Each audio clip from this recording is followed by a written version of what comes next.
Welcome to the second of our 2024 series of presentations about the Marmotte. My name is Marvin Faure, and I'm the founder and general manager of Alpine Cols, which is a group of cycling coaches based in the Alps, and we are specialized in coaching for sportives and Granfondos. I made our first presentation on part one of the training plan for the Marmotte on the 7th of December, and it's now available on YouTube in the Alpine Cols channel. If you haven't seen it, you can go and look at it. Today, of course, I'm presenting part two, and then on the 20th of June, I'll present hints, tips, strategy, and tactics for getting your best result on the day itself. In the meantime, if you want to send me questions, you're very welcome to at info@alpinecols.com. Now, before getting to the meat of it, I just want to take a minute for a quick commercial about our pre-race coaching camps. All of these are designed to help you get your best result at your target event. So the first one is in Provence. We're doing a 7-day itinerary on the back roads and mountains of Provence. So that will be a great way to get in a big block of training in April. The second one is at the Granfondo Vosges. We're doing a 4-day camp around that. That's a UCI qualification event for the Granfondo World Championships. So this has a real racing focus. And the third one is back in Provence again, and this is specifically a preparation for the Étape du Tour. But the Étape du Tour is not that different to the Marmotte, so it would be just as good really as preparation for the Marmotte. It's just we will actually be doing, on a couple of the days, we'll be riding some of in fact, the whole route of the Étape du Tour itself. So if you want to know more about that, please go to our website or send me an email, quite simply, at info@alpinecols.com. Now, what does it take to do well? It doesn't make much sense to talk about training for the Marmotte until we know what does it take. So let's take a look at what happened in previous events, previous editions of the Marmotte. I've taken 2022 and not last year, because last year the course was different for reasons we won't go into here, but it wasn't quite the same traditional course. So here we see what happened in 2022. The winner, in fact, the first 5 or 6 people took just under 6 hours. And the watts per kilo calculated as averages on the main climbs. I didn't include the Glandon because of the 2 descents, so it becomes complicated. But averages over the full climb of the Telegraphe, the Galibier, and the Alpe d'Huez, their watts per kilo were around 4.8, so almost 5. So this is clearly top elite level. It's bordering on professional level. Their VAM, so the vertical ascensions in meters per hour, 1,300. So 1,300 meters per hour of vertical climbing. The person that came in around the at the 1,000th position took an overall time of 9 hours and 5 minutes. The difference between the official time and the overall time, by the way, is that the descent from the Glandon and then a few minutes to go through La Grave are not timed. So that creates the difference between the official time and the total time. Okay, so you can see someone who came in at about the 1,000th position has a watts per kilo of 2.8. And again, that's averaged over all those climbs, and a VAM of 750. And then the last person to finish, which means they were probably the last person through the cutoff at the bottom of Alpe d'Huez, they then finished in 14 hours overall. And you can see the numbers there, 1.7 and 450. So another way to look at that is how long did it take each of these people to climb those 3 climbs, the Telegraphe, the Galibier, and Alpe d'Huez. So the fastest people took just over half an hour on the Telegraphe, just on an hour for the Galibier, 50 minutes for Alpe d'Huez. That's Alpe d'Huez, not all the way to the finish line of the Marmotte, but timed. It's over the Strava segment to the Vieille Alpes. So that's where you come into Alpe d'Huez and it starts to flatten off. So it's practically all the climb. So what you should notice from that is that they're doing all of the climbs in less than an hour, which means that in principle, they could potentially do them at their FTP. Practice, of course, they'll be a little bit lower, but they're at a percentage of their FTP, which is very high. Okay, they're able to do those climbs in zone 4, at least, in zone 4. The Telegraph possibly even more than that if they really want to push it. On the other hand, the person who came in the 1000th position took an hour on the Telegraph, an hour 40 on the Galibier, and an hour and a half on Alpe d'Huez. So clearly that cannot be done anywhere near his or her FTP.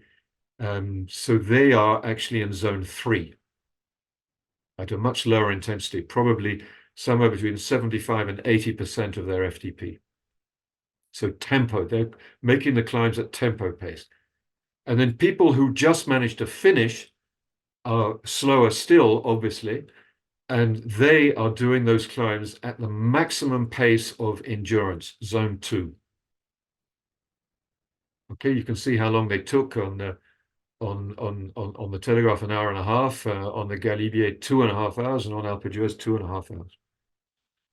So clearly that cannot do, so there's a huge difference in the intensity at which people are making the climbs, depending upon how strong a rider they are. So coming back to my question, what does it take to achieve at least whatever level you're aiming at? So for those of you who've already seen part 1, this is a reminder, so I'm going to go through this fairly quickly. But if you haven't seen part 1, I recommend listening to the YouTube video to get a deeper understanding. The most important physical characteristics you need, and you will need them, of course, at a different level, if you will, but you still need these physical characteristics, are a high power to weight ratio for the climbs. So the people who win, they're all going to be very high power to weight ratio. People coming towards the back tend to be much lower, but the higher it is, the better. You also need the best aerobic endurance possible, because you're going to be on your bike for anywhere from 6 to 13 hours with all of the climbing, 5,000 meters of climbing. And in addition to that, you need mental strength, because it's hard. It's either hard because you've really got to ride very, very hard and go very deep on the pain scale, or it's hard simply because it's very, very long. And you need the ability to climb and descend well. You need the ability to pace yourself at the appropriate pace for your current level of abilities. And then last but not least, you need the ability to eat and drink enough to fuel your ride for the time it takes. So your training plan needs to address all of these points. In part 1, I presented these general principles and the structure of our training plan at quite considerable length. So I'm just showing it to you here as a reminder, and I'm not going to comment these in any detail at all. The first is you need to make the Marmotte your priority, if you want to do well. If you just want to finish and you're really not that bothered, okay. But if you want to do well, you've got to make it a priority. You must be consistent. And the principle here is the harder you train, the easier it is to race, if you will. Doesn't mean it's going to be easy racing, but as I think it was Greg LeMond said, it never gets any easier, you just go faster. Third is to build a strong aerobic base. That's the absolute physical requirement. If you're not strong aerobically, you simply won't finish. The fourth is to develop your fat burning capacity. That's rather linked to point 3, and I'll go into that in more detail. The fifth is to build short-term muscular endurance. That's ability to push a bit harder on the steeper parts and to hang on to wheels in the valleys, that type of thing. The sixth is to do as much climbing as possible. For obvious reasons, you're going to be climbing 5,000 meters on the day. That's a huge amount for most people. The seventh is to increase your training load progressively. You cannot go from 0 to 100 miles an hour, figuratively speaking, in one go. You must come there very progressively to get there. Eighth point, and this is absolutely crucial, you only get stronger when you take the time to recover. So it's really important in your training plan to build in recovery days. You cannot train hard every day and expect to get better. You'll wind up falling off a cliff and overtraining. And so build in time to recover and get stronger. The ninth point is to monitor your readiness for high load, because you should only take on high load when your body is really ready for it. I'll talk about that more in detail in a few minutes. And finally, you should also consider developing your technical skills, things like climbing and descending in particular. The plan, or the plan we propose anyway, has three phases. The preparation or base phase, which is now finishing at the end of the month. Some of you may have been following our proposals for that from our presentation in December, and that's been on the Marmotte website since the beginning of December for download. The pre-competition phase then starts at the beginning of April and will run until the middle of June, and finally the competition or taper is the last 1 or 2 weeks. So today I'm focusing on the pre-competition phase. Here you can see our framework training plan, which you may have already downloaded from the Marmotte website. It's available there if you want it. As I've said before, it's just a framework and it's not a detailed day-by-day training plan. And the reason for that is clear, that no day-by-day training plan can be valid for everybody. So we can only suggest a framework that you must take and adapt, because I don't know who I'm talking to. I'm addressing all sorts of people at all sorts of different levels. The second page of the plan provides you with a typical training week and suggested workouts during each period. So let me just remind you that the harder you intend to race, the more you need to do in terms of intervals and high intensity during your training, but you should never do more than 2 sessions per week of high intensity work. Now, let's look at what should be in this coming pre-competition training phase. So from now until the middle of June or late June. The key objectives or your key focus during this period are, firstly, above all, to strengthen your aerobic endurance so you can ride hard for anywhere between 6 and 13 hours without undue fatigue. The second point is to work on your durability, which is your ability to repeat the climbs without losing power.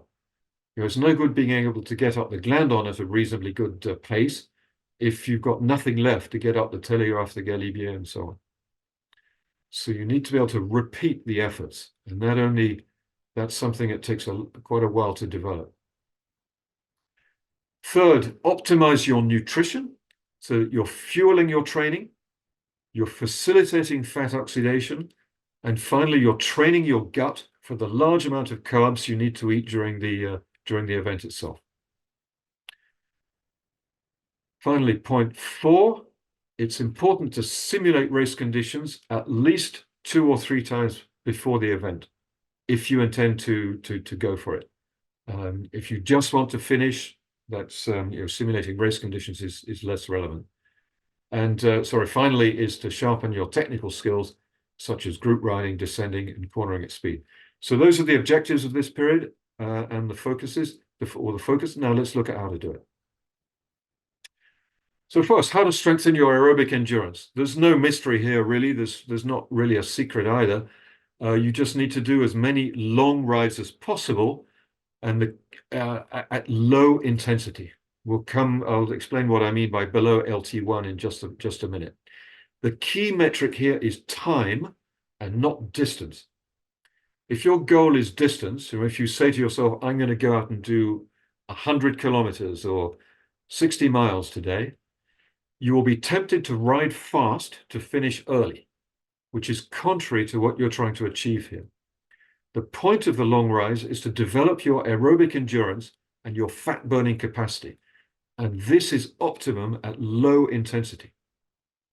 The faster you ride, the more you'll burn carbs instead of fat, for example.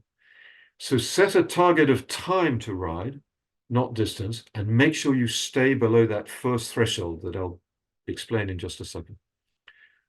For most people, this means not much above 60% of your maximum heart rate or your FTP. And that's probably lower than you think. Now, a problem for some people is they find these long, slow rides boring. So it's important to understand why you should do them. So I'm going to take a couple of minutes to explain them. Let me begin with a quotation from Professor San Millan, who is not only one of the world's foremost experts on metabolism, but he's also the principal trainer at Team UAE Emirates. And until very recently, he was Tadej Pogacar's personal trainer.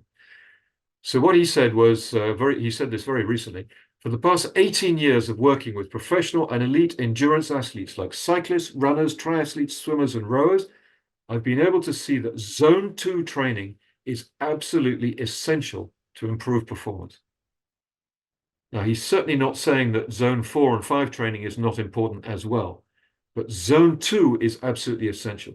And this is based on the fact that the majority of amateur athletes tend to do their training too hard. They tend to be in zone 3 and not in zone 2. Okay, so the suggestion is you should back off and do more long rides at lower intensity than you're probably doing at the moment.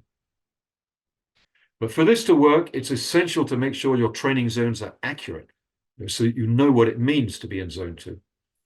And in my experience, most people believe their zone 2 is much higher than it really is. I'm showing here a typical 5-zone model with the 2 physiological markers that we all call thresholds.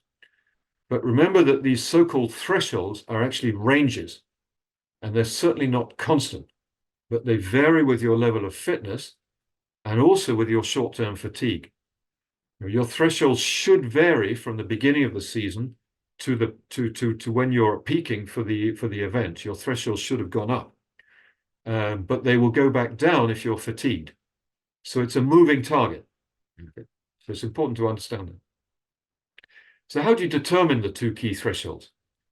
Well, the first one, LT1, the best way which stands for lactate, the lactate threshold number 1, the best way to determine that is with a lactate test, as the name implies.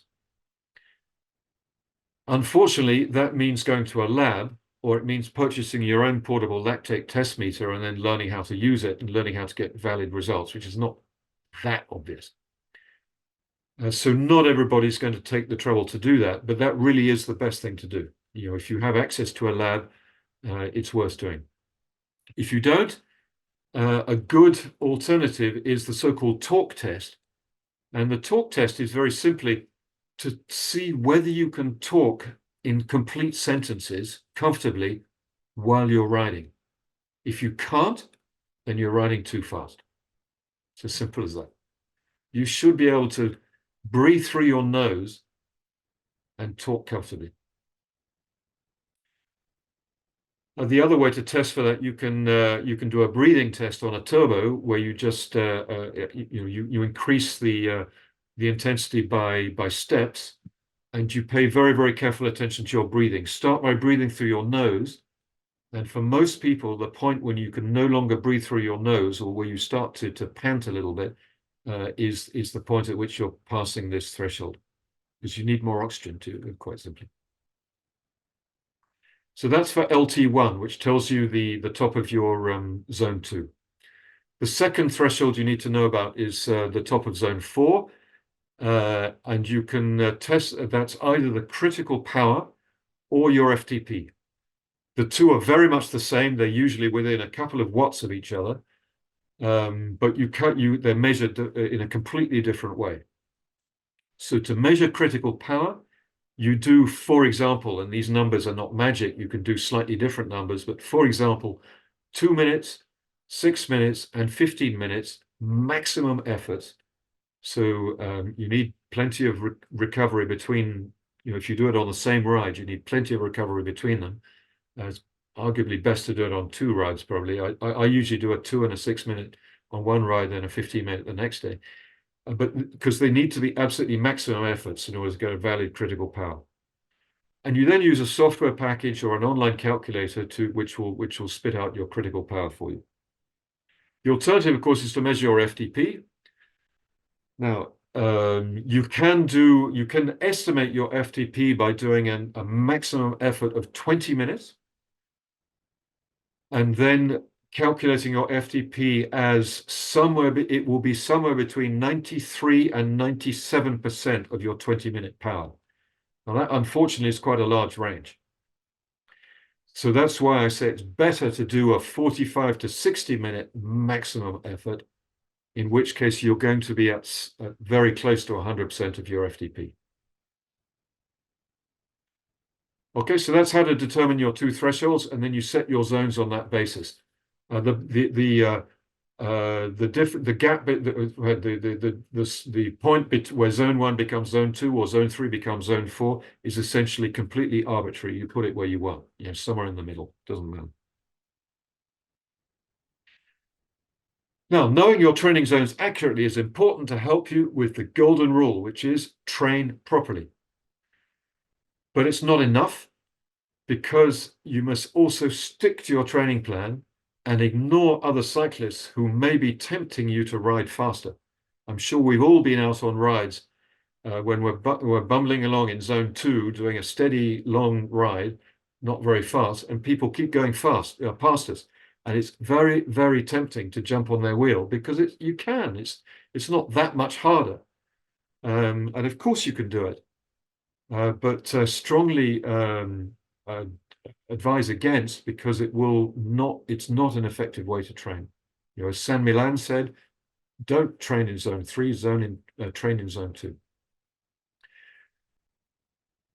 The time for being competitive is not when people go past you during your training rides, when you're trying to train at low intensity, but during competition, or perhaps on the ride when you're out there to simulate brace conditions. In that case, of course, you can jump in every wheel that's going past.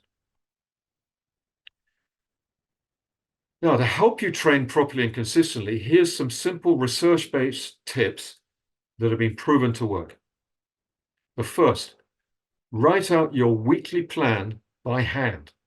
You'll probably have it on your computer or somewhere, but write it out by hand at the beginning of the week or the end of the previous week. Use active verbs to write it out. So say things like, ride for 6 hours at low intensity, rather than saying a 6-hour ride. So ride for, it gives that action. Make it measurable. So 6 hours at low intensity, measurable. And then if you use visual reminders like Post-its that you're going to stick on the fridge or on your door or on your computer screen or whatever, renew them every day, because otherwise they just become part of the scenery and you no longer see them. I mean, that's a proven fact. So here's an example, weekly plan, written out by hand, using active verbs, so ride for 6 hours at low intensity, and everything on there is measurable. So that would be an effective weekly plan for someone that needed that sort of level of training. Of course, that's just an example. Yours could be quite different. It might be high, it might include more training or less training. So we talked about aerobic endurance and how to put that in a plan. The second point is to work on your durability, which is your capacity to make repeated efforts at medium to high intensity. So the better your durability, the more likely you are to be able to stay with a good group from beginning to end, and especially in the valleys, up the Maurienne or down the Vallée d'Oison, back to Bourg d'Oison, and again, up the last climb to Alpe d'Huez. So there are 3 ways to work on durability. The first is to be very structured about it and to do threshold or VO2 max type interval sessions. You could, for example, do 4 by 10 minutes or 8 by 5 minutes or 12 by 2 minutes. There's nothing very magic about this. Do whatever seems to work for you. But you should do at least 1 interval session per week, but no more than 2. Even for someone who only wants to finish, I do suggest doing 1 session per week. And the reason for that is because parts of the climbs are steep and you just need that strength in your muscles to get up there. And you won't develop that strength by low intensity riding. You develop it by the high intensity riding and also by working in the gym. Now, the second way to increase your durability, to develop it, is to increase the intensity near the end of a long ride. So if you do, for example, what I do, for example, is if I'm doing a 6-hour ride locally, I'm lucky enough to live in the mountains, but I can do some fairly flat riding for most of the 6 hours, and then I'll plan to do the final hour up a climb, and then I'll ride up the climb pretty hard, at tempo pace, not at threshold, because I probably wouldn't be able to after an hour, after 6 hours or 5 hours, but ride up at tempo. Okay, so that's one good way to do it. And then the final way to do it, of course, is to join a hard club ride or participate in an event, a race, or a sportive of some sort in April, May, or June. There are plenty of sportives available in most countries, so join one of them. I certainly don't recommend doing that every weekend. That would be too much, but from time to time, it's a good thing. Now, before doing a hard session, it's important to realize you should only do it if your body is ready for it. If you do a hard session when your body's not ready for it, it's literally a waste of time because your body will not be able to create the adaptations you want. So how can you tell? Well, there's no single measure that captures everything going on. So current best practice is to look at 3 separate sets of measures that address 3 different aspects of readiness to train. The first one is perceived fatigue and muscle soreness. In other words, how do you feel when you get up in the morning? And what that tells you is the state of your muscle tissue repair. If you've got very sore muscles, it means they're still repairing themselves. So it's not a good idea to go out and do another very hard ride or another hard session in the gym. Heart rate variability, if you measure it correctly with the right sort of measure, and there I do not advise using the things which come from Apple Watches or Whoop bands or any of those things, because I can't really go into it would be a big tangent if I could get into the detail of that, but they're not reliable enough. But there are systems which are reliable to measure HRV, and the best way to do that is systematically every morning and deliberately. As soon as you wake up, you sit up and you measure it yourself. That tells you the state of your autonomic nervous system, which tells you the state of stress in your body and the balance between the fight or flight response and the rest and repair response, and they must be appropriately in balance. Otherwise, you're not going to benefit from a hard session. Okay, and the third approach is to do a submaximal fatigue test, which is going to measure the extent of glycogen depletion you've got. So we don't have time this evening to go into the technicalities of particularly of the last two. If interested, I suggest you watch our YouTube video on the subject, which is in the Alpine Coles channel on YouTube.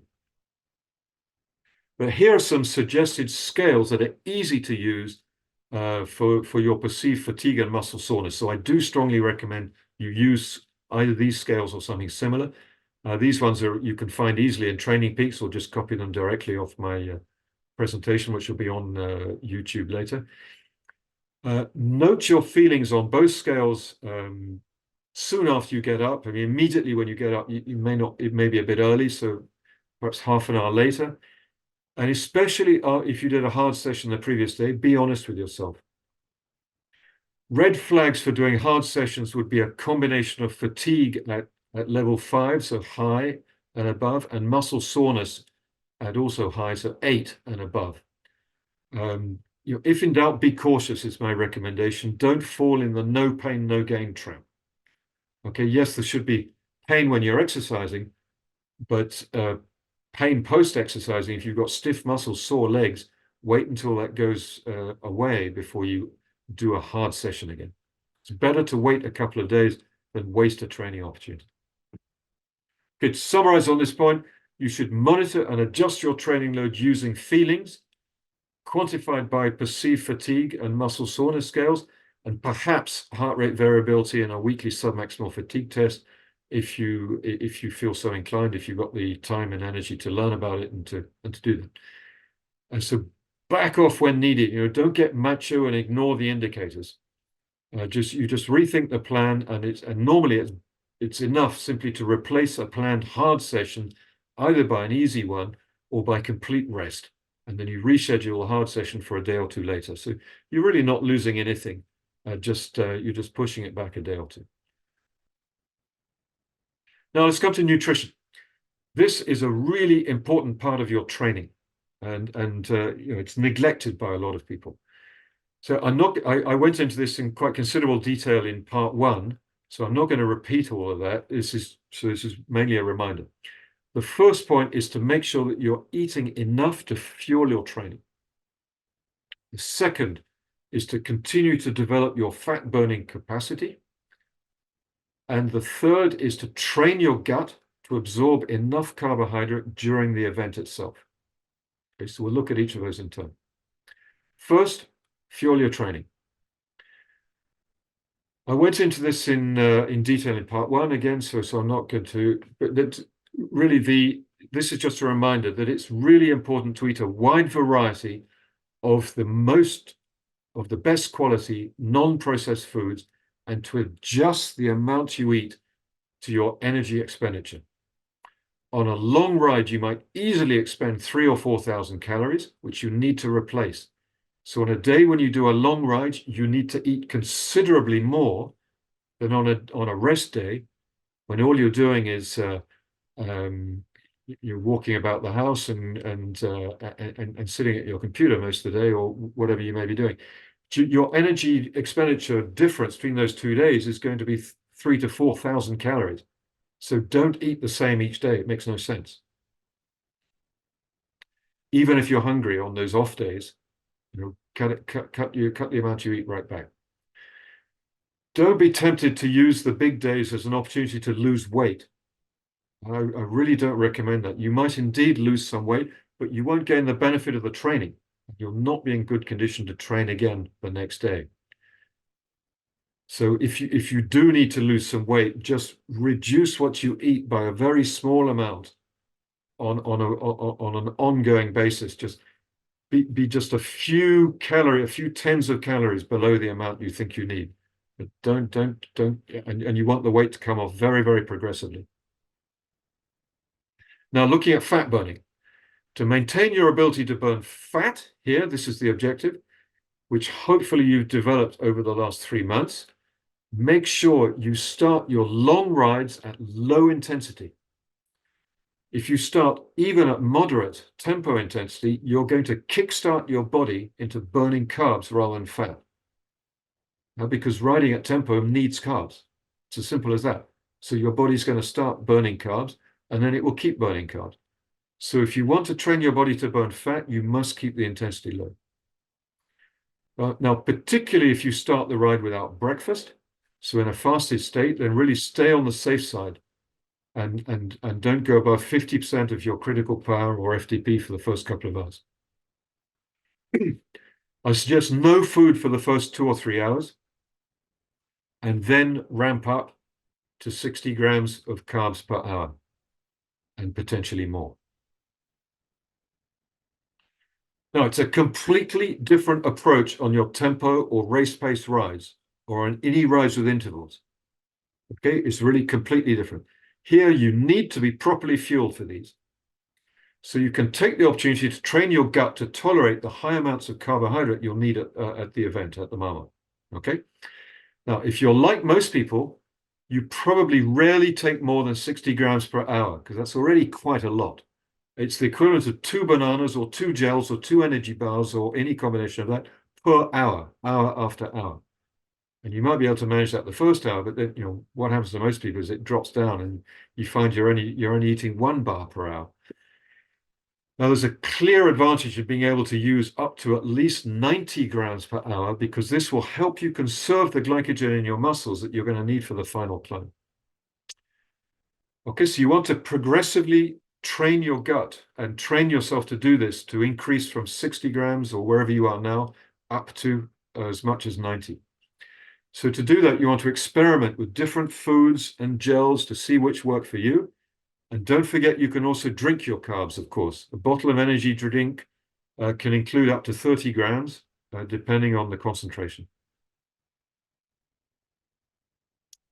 Now, the fourth area of focus I mentioned is to simulate race conditions in order for race readiness. And during the last six to 8 weeks, you should find at least 2 or 3 opportunities to do this. Now, I'm really talking here to anyone who's intending to race the Marmotte. If your only goal is to finish and you're just going to ride around, without trying to push really hard, this is much less important. But if you want to race and get the best possible result, then you need to simulate some race conditions at least a couple of times before you come. The easiest way to do that is probably to join a hard club ride where everybody's really pushing hard for 3 to 4 hours. But better still is to sign up for an actual event, another sportive somewhere where the result doesn't matter to you, so you can use it to test things and experiment and see what happens if you push really hard on the first climb or push harder than your normal pace. Just see how far you can go. And that will help to calibrate your pace so that when you come to the Marmotte, you know what pace to ride at. Still under simulating race conditions, you should be aware that it sometimes rains on the Marmotte, and it can be very cold on the Galibier. This photo was actually taken on the Glandon. So, racing in the rain brings several additional challenges compared to racing in dry weather. So make sure you practice it. If you don't do it normally, well, I'm not going to suggest you go out and ride in the rain every time, but you should do it from time to time. There's nothing worse than being out in the rain with poor clothing. So that's the most important thing, is to test your clothing until you find the best solutions, the things that really work best for you. The second point, though, of course, is bike handling, which is obviously harder on wet and slippery roads, and this needs practice too. So therefore, don't be a fair weather cyclist and go out and ride in wet conditions. Finally, let's talk about the importance of technical skills.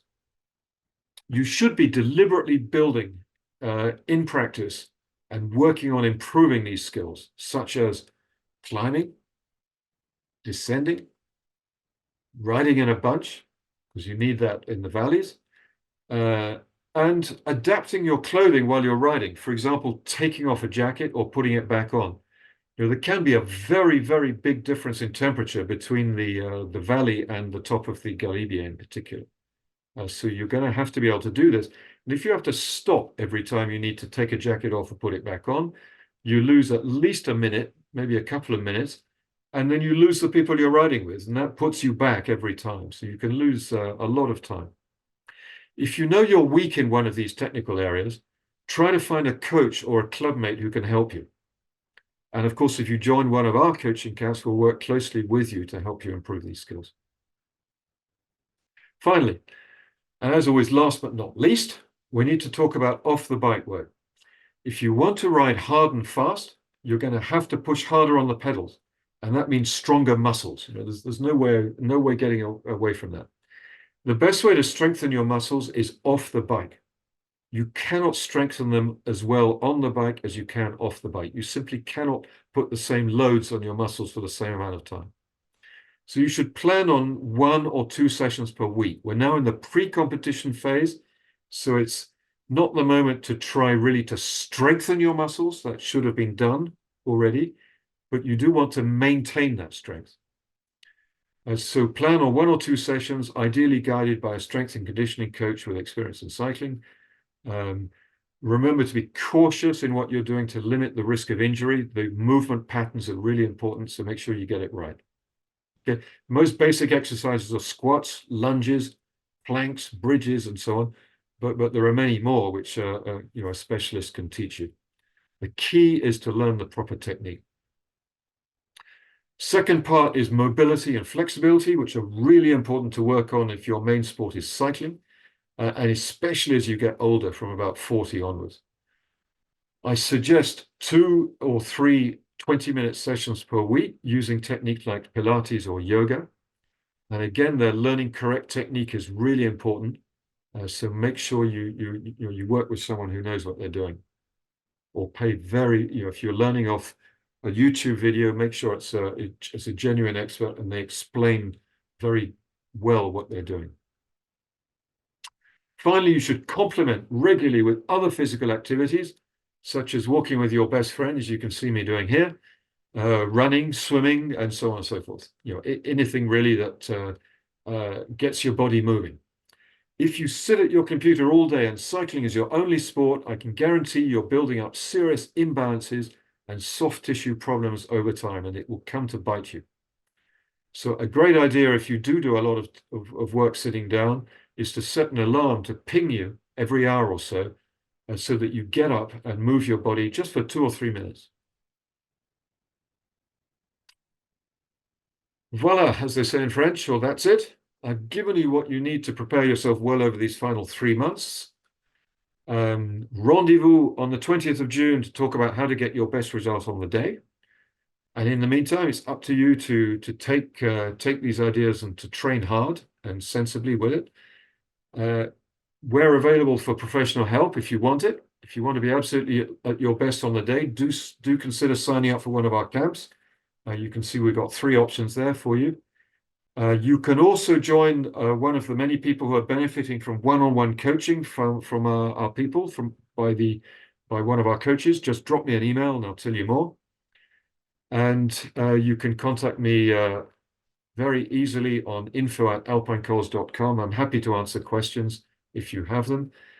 And so that's it. Thank you very much for listening. Good luck with your training, and see you on the start line on June the 28th.